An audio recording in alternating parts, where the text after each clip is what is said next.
I don't need your social security number. I do need the last digits of your birthday. So what we're gonna go over, you guys are like, I don't have enough coffee for this. So what we're gonna go over is some of what are taboo words? Why are they different than cursing? Because cursing is different than taboo words. Now, a lot of times we curse with taboo words. When we curse with taboo words, we activate other individuals emotionally because they're emotionally charged words. Why? Because in our society, we've deemed that there are certain words that are socially inappropriate. Now, they usually have to do with religion, with race, with body parts, with sexual activities, and excrement. Right? If you think of all the words, you think of all those words. Now, do you know George Carlin? Who knows George Carlin? Who loves George Carlin? George Carlin talks about the 7 dirty words.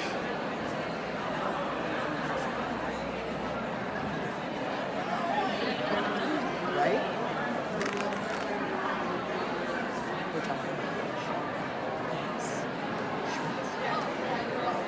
Yeah, we're talking the 7 dirty words, right? Now so when we think about how they're used, I'm going to teach you how to curse, how to get that emotion out without using those emotionally triggering words. Because what happens is when you use those words, you trigger other people emotionally. Why? Right? You think, oh no, I'm just letting loose. I'm getting my emotion out. Actually, we don't even think that. What happens is it just happens. We just start to swear because we're frustrated, we're upset, and we need to get that emotion out. Because a lot of us, we're not taught how to be emotionally aware. We're not taught how to identify our emotions and go, yes, that makes me quite frustrated. I think I'm angry right now. Right? No. What happens is we get triggered. Now we're going to talk about how we get triggered. We're going to talk about our amygdala. I love this amygdala thing. I love our brain. Because everything that we do has to do with our brain. Our big, fabulous brain. Why am I going to the next page? Because I want to draw another brain. Why? Because I love it so much. That is a brain. You're like, no, it's not a brain. That is a brain. Now, what is this right here? That's our wee baby nut. That is our amygdala. Now, our amygdala interprets our world, and we're like, all the time, our amygdala is like, safe, unsafe, safe, unsafe. Now, we don't consciously know that. We don't pause to go, safe, unsafe, safe, no, safe, safe, safe, safe, safe, safe. Nope, safe, safe, safe, safe, safe, safe. No. What we do is we interact with our world, and our amygdala is firing all the time. Now, what happens when we use emotionally charged words in the professional setting? When we are professionals in the professional setting, we enter into an agreement with other people who work within that environment. That agreement is that I am going to be respectful. I'm going to be professional. I'm going to have integrity. I'm going to be respectful. And when we use those emotionally charged words, we violate that professional expectation without even knowing it. And what happens is we trigger someone else's amygdala. And when they see us, so Irene and I are working together. And Irene's had a particularly rough time with one of the patients, right? She comes out and she goes, motherfucker, what the is going on in there? If that fucker rings his bell one more time, I am gonna lose my shit. So Irene and I don't know each other on the outside. We work together, in a professional setting. What happened is I wasn't prepared for that. So what happens to me is it feels like I am being slapped.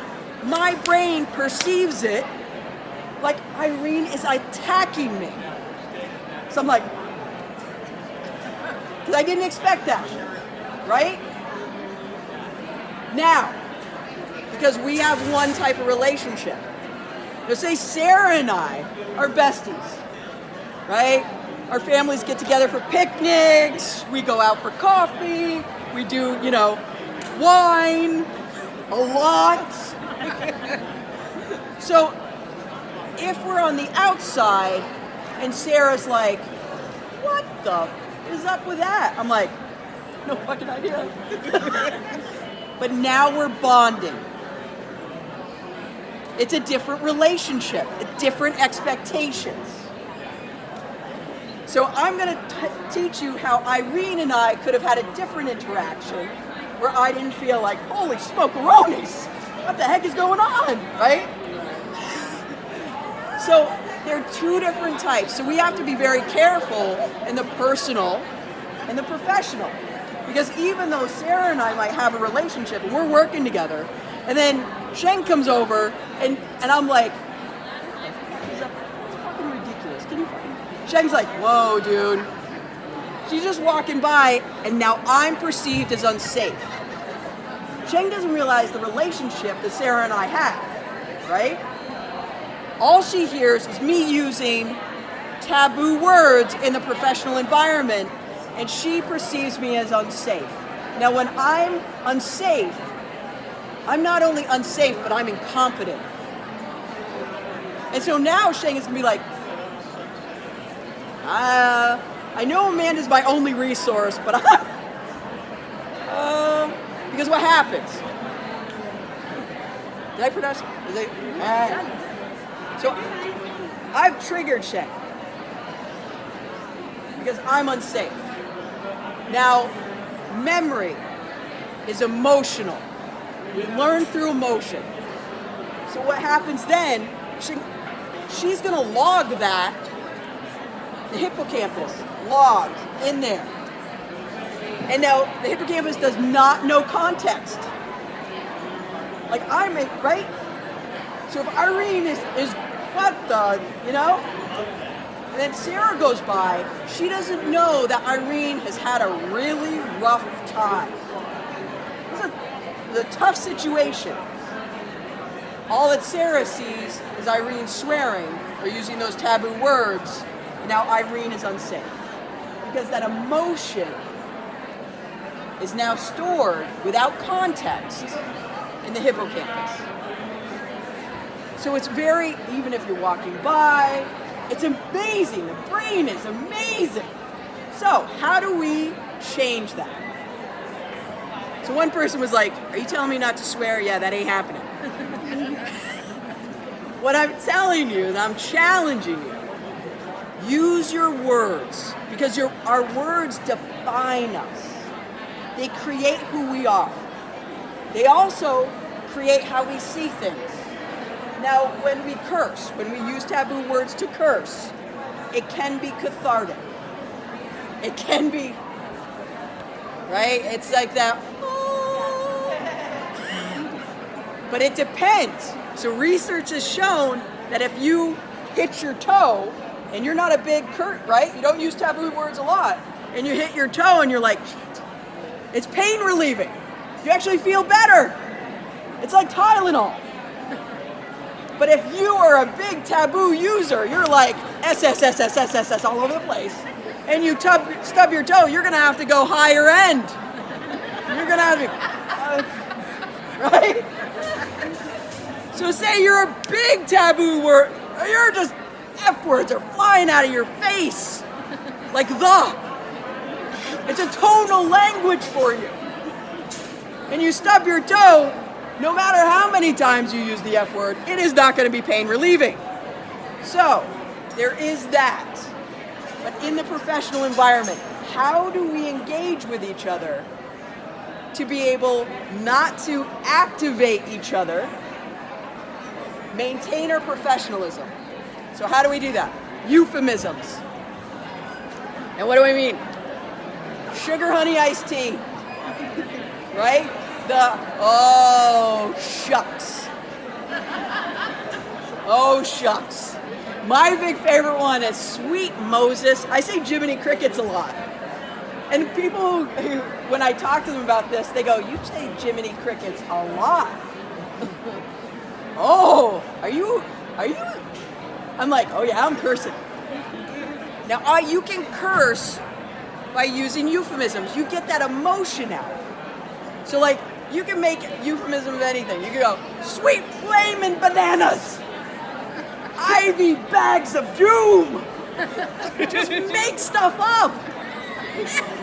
And the more ridiculous it is, dancing chairs of hilarity.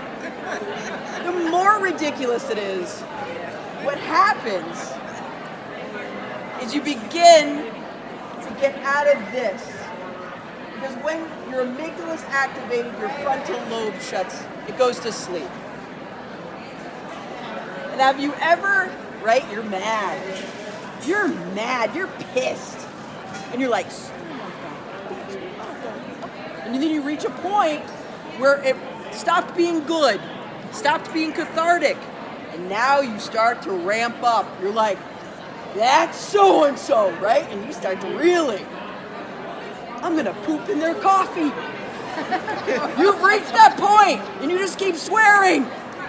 Well, what happens is you enter into a cycle, and you actually begin to ramp yourself up. So, use euphemisms because it changes your brain. It gets you out of this anger, and it gets you to think with your frontal lobe, which is your creative space, your executive functioning, who you are,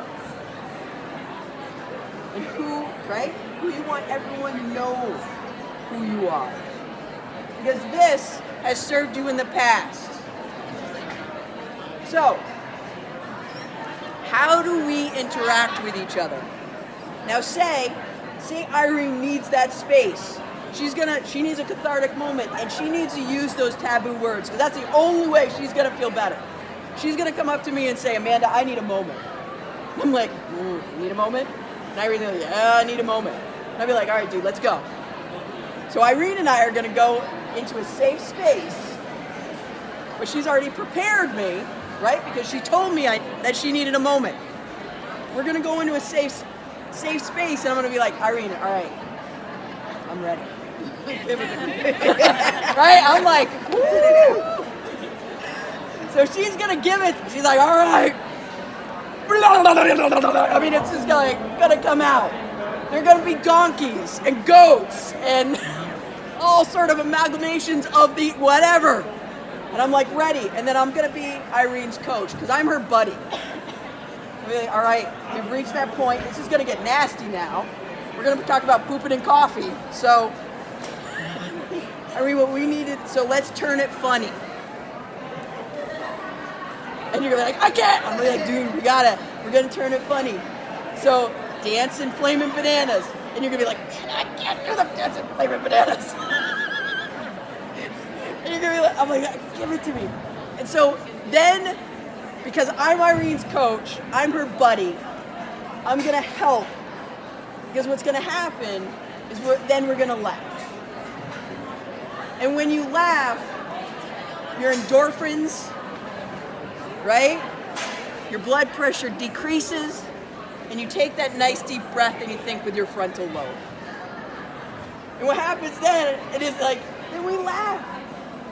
And Irene's like, all right, I guess dancing flaming bananas. All right. And then we're out. Now when you're out in the main space, and you need to let it out, use a euphemism. Because what'll happen is I'll be like Jennifer, sweet blue shoes of Babylonia. And you'd be like, dude, how did that all go together? Where did that come from? And what will happen is Jennifer and I will laugh. Because she'd be like, dude, that was so ridiculous. That was ridiculous. What happens when we laugh? we become one. And we bond. And then, because then I'm not triggering Jennifer. I'm not like, sending you to a bad space. We're together. And what happens is people will see that. And it creates an environment that you want to thrive in. So, I'm going to send you away knowing that through words, you can change how you see the world. You can change how you see challenges and how you react to things. So take a nice deep breath. Be ridiculous. Be silly. Because that will change your mood. Now, sometimes you'll have to practice. Go into the bathroom and just look at yourself. Be like, sweet flaming bananas. And you'll be like, I can't believe I'm doing this in the bathroom. And then you'll start laughing. So why don't we practice a little bit? What kind of euphemisms can you guys think of? I've given... Putrid pus pods. Putrid pus pods. Son of a biscuit. Yeah. Holy moly. Son of a gun. Mother what? Mother trucking. Mother trucking. That's really close. That's so close.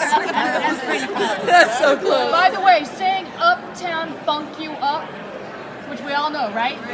So I'm walking down the hall and I'm trying to change my mood by saying uptown funk you up. Only it's coming out being spit because I'm a little high up. But it's okay, I got a smile on my face. Uptown funk you up. Do you know that my nurse aide did not hear funk? No. I'm just saying. Yeah? Oh, yeah. Yeah, so watch it. And if it's really, really close, you will go to the taboo word. So what other, like someone said, dancing, like, what was it? Creeping Crayola crayons. That's good. And I was like, Therapeutic hammer. what? Therapeutic hammer. Where's my therapeutic hammer? Where's therapeutic hammer? I have a little image in my head. I like that one. Where's my therapeutic hammer? Holy moly. Mother. Oh, that's so close, dude. Yeah. Because if I was like super activated, I'd be like, mother. I used to say that guy needed a 2x4 because it sounds like we're talking about guys, right? Just a little ABD right upside the head. So that's a good point. So you know how we're angry. We're already angry. So what we're trying to do is shift. So if it's still like, if you're like, and it still makes you angry, right? If you're like, be ridiculous. Because being ridiculous makes you shift out of your current perspective and mood, and that's the whole purpose. Because what happens is you're like, mother trucker, I'm still pissed. But because I get so close, you know what I mean? Or, what is another one? The sugar honey iced tea is very close, but it's far enough. It doesn't make me laugh. I want something that makes me laugh. Cheese and crackers doesn't make me laugh. But cheese and crackers is ridiculous. It is ridiculous. And it's like cheese and crackers, but it's ridiculous. And then if you go cheese and crackers, or you could do it with Scottish accent. Oh, cheese and crackers. Totally mix it up. Because if you're a little bit ridiculous, it'll shift you. Jumpin' Jehoshaphat? Jumpin' Jehoshaphat. Right? Because you get off the phone with pharmacy, and you're like, oh, that's okay. Yep. Jumpin' Jehoshaphat. What the heck? So Go outside your comfort zone. Be a little bit ridiculous. It'll change how you think. It'll reduce your stress. Make you laugh. Bond with people. And then if you need that cathartic moment, be like, I need a moment. In a safe space. All right, did everybody sign in? No. You're good. No, I didn't sign in. I want that. So why don't you guys go find the thing, and I want you guys to give yourselves a big round of applause because you are awesome.